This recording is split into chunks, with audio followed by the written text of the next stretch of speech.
Hey gang, AV here. Welcome to my review of the G.I. Joe Retaliation Wave 3, 3.5, one of those, I forget. Budo the Samurai Warrior. Here he is in the packaging. As you can see, is a blister carded figure with most of his accessories visible there. On the back, you see the figure in a couple different poses, as well as some other figures that were also available in the 3.5 wave. And up here at the top it says Budo Samurai Warrior is a martial arts master and a gifted sword fighter. He wears armor used by his samurai ancestors. When Cobra ninjas attack, Budo Samurai Warrior is ready to strike with speed and skill. It's kind of funny, the whole packaging refers to him as Budo Samurai Warrior as his official name. We all know him as Budo. So anyhow, that's all I got to say about the packaging. Here is the figure himself. No gimmicky stuff with this guy, just what you see is what you get. So basically he comes with two swords. A short sword and a longer sword. As you can see, both have painted blades on them. He does have storage for one of them in his outfit here, which is nice.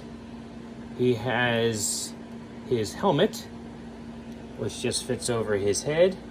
The helmet is very nicely designed. Let me make sure that's well lit there. Very nicely designed.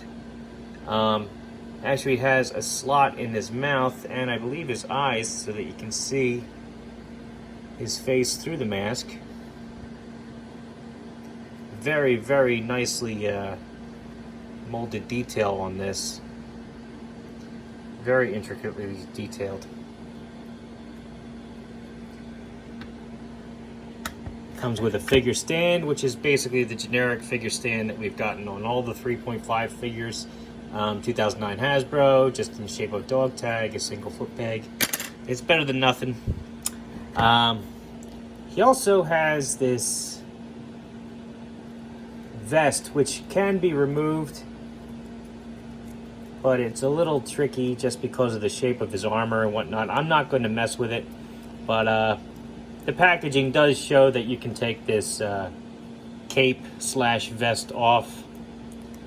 Underneath he just has more armor, which has detailed armor plating on underneath it, very similar to the front, so you're not really missing anything there.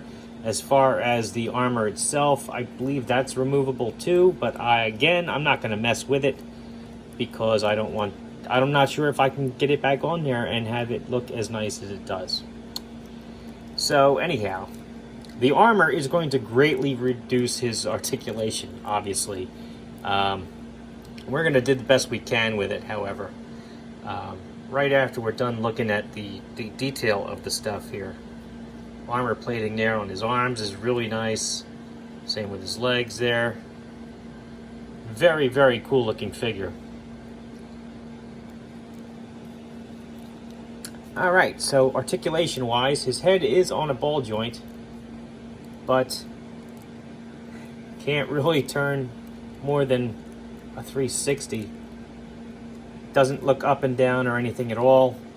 It's just a 360. That's all you're going to get out of it because of the size of his neck. Arms can do a full 360, not hindered by this at all. Can go up about this high. Elbows can hyperextend a little bit. Bend almost 90 degrees. Rotate 360. Wrists can rotate 360. They also have a hinge, I believe. Let me see.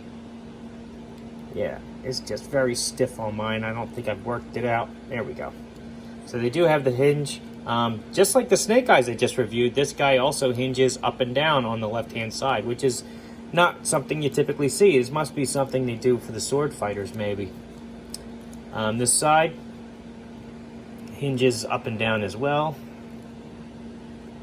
Very stiff on mine. I haven't really worked it out yet, apparently. But yeah, it's there. Okay. He does have an ab crunch, which if you grab his legs, you can get some twist out of, a tiny bit of flex. I mean, obviously it's going to be hindered though, but you can get a bend out of it. Legs are going to be the most hindered because of this skirt that he wears. They're not going to really go up at all, or back at all because of the hinge. Knees are double jointed. You can get them bent about like that. They go out about this far. Again, hindered by the skirt. Ankles, you can point his toes down all the way, up a little bit, and he has the rocker joint there. So, I mean, he's got the typical articulation as a G.I. Joe, but the armor greatly hinders it, which is to be expected for how bulky it looks. The molded detail on him, however, I think makes up for it. He does look pretty awesome.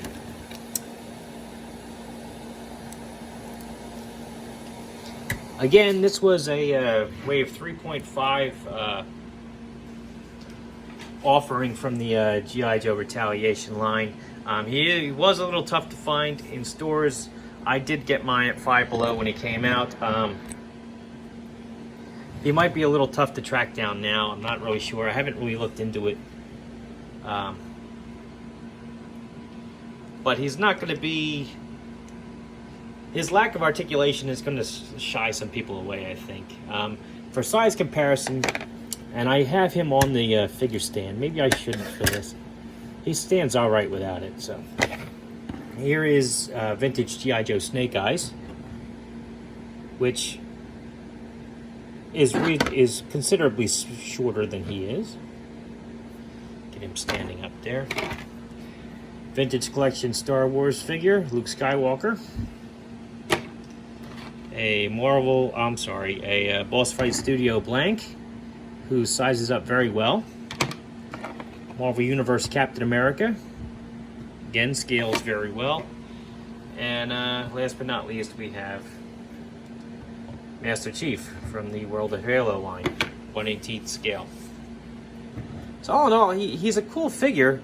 I just I don't think he's going to be very appealing for well, I shouldn't say most people, maybe some people, because his lack of articulation is going to scare some people away, I think. All in all, I do think he's very cool. And if you can find him at a reasonable price, I do recommend that you pick one up. This has been AV. If you like this video, check out my channel where I review a whole bunch of 1/18 scale content, not just G.I. Joe, although I do have a lot of G.I. Joe on there. If you like what you see there, then please subscribe. And as always, thanks for watching.